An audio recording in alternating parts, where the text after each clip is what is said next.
Vy jste starýma, že? Ano. Ne. Máte bezpečný taxík? Ano. Tak, vzadu je rozbitá sedačka jedna. Vzadu, buďte dopředu, prosím. Tam mám zboží. Vy jste střízliví? Jste drogovaní? Ne. Lehce. Trošku víc. Tak jsem feťák, no! Kam to bude? Domů. Jo. Za kámošem. K dobrému kamarádovi. Za dealerem.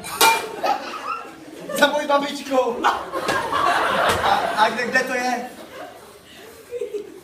Vedle parku. Tady byla tak nemocnice.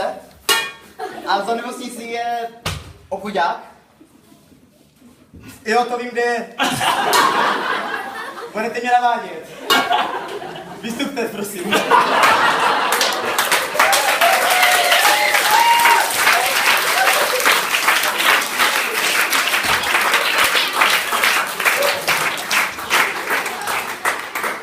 Takže jedeme, jo?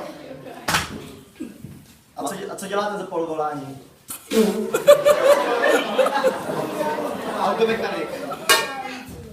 Tak to dělám pro koníček, že jo, ale jinak jsem kuchař. Po večerech striptér. A vyděláváte dobře? Docela jo. No, není to nejlepší. A kolik tak vyděláváš? 25. Za 3 měsíce.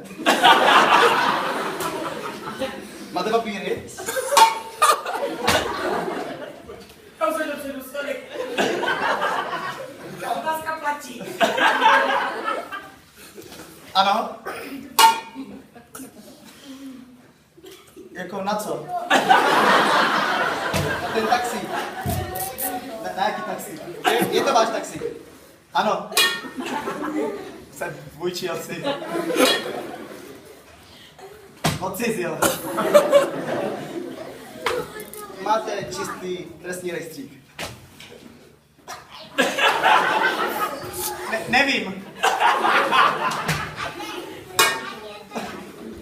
Ano. Můžete trošku zrychlit? Ne. Jasně. Ale nad 50 nejedu.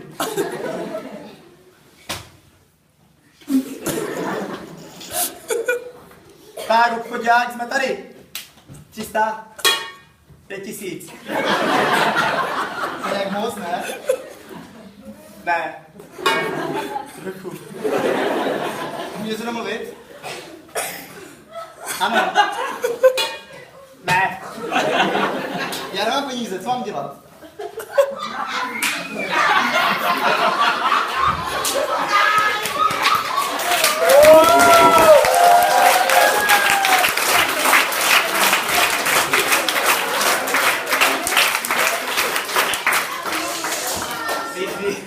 Víte, co je Allahu Akbar? Ne. Četl jsem o tom.